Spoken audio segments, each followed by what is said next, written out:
நரம்பு பிரச்சனையா, நரம்பு வலி பிரச்சனையா, இந்த 5 ஸ்டெப்பை நீங்க ஃபாலோ பண்ணீங்கன்னா கண்டிப்பா அந்த நரம்பு வலி பிரச்சனையில இருந்து குணமாகலாம்.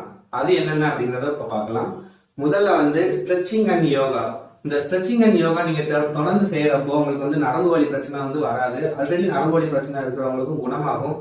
ஏன்னா இது வந்து மன அழுத்தத்தையும் பதட்டத்தையும் ஹை பிபி உள்ளவங்களுக்கும் ரொம்ப ஹெல்ப்ஃபுல்லா இருக்கும் இந்த ஸ்ட்ரெச்சிங் அண்ட் யோகா.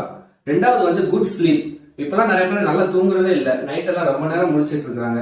நம்ம நல்லா தூங்குனாதான் உடலுக்கு வந்து தேவையான ரெஸ்ட் கிடைக்கும். எவ்வளவுக்கு எவ்வளவு நமக்கு ரெஸ்ட் கிடைக்குதோ அவ்வளவுக்கு எவ்வளவு உடல் வந்து தன்னைத்தானே சரி பண்ணிக்கும்.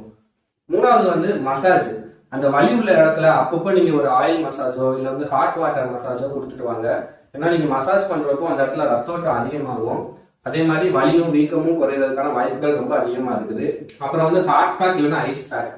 அந்த வலி உள்ள இடத்துல ஹாட் பேக் இல்லைன்னா ஐஸ் பேக் நீங்க வைக்கிறப்போ பிளட் வந்து நல்லா ஃப்ளோ ஆகி அந்த வலி வந்து இல்லாம போகும்.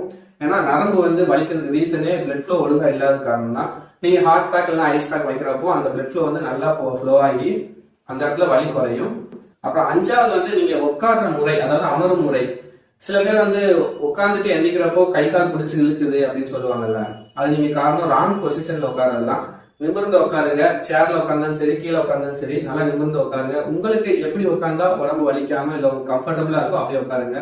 ரொம்ப நேரம் ஒரே சைடா உட்கார்ந்து இருந்து வலிக்கும் அப்படின்னு நினைச்சீங்கன்னா அந்த மாதிரி பண்ணாதீங்க. உங்களுக்கு எப்படி கம்ஃபர்டபுளா இருக்கோ அப்படி உட்காருங்க. நல்ல பழங்கள், ஆரோக்கியமான பழங்கள் சாப்பிடுங்க. தினமும் வாக்கிங் போங்க, யோகா செய்யுங்க, எக்ஸசைஸ் செய்யுங்க. இந்த மாதிரி நல்ல பழக்க வழக்கங்கள் வச்சுக்கோங்க. கண்டிப்பா உடம்புல நிறைய நோய்கள் குணமாகும். இந்த இன்ஃபர்மேஷன் உங்களுக்கு யூஸ்ஃபுல்லா இருந்துச்சுன்னா வீடியோக்கு ஒரு லைக் பண்ணுங்க, சேனல் சப்ஸ்கிரைப் பண்ணி வச்சுக்கோங்க. நன்றி, வணக்கம்.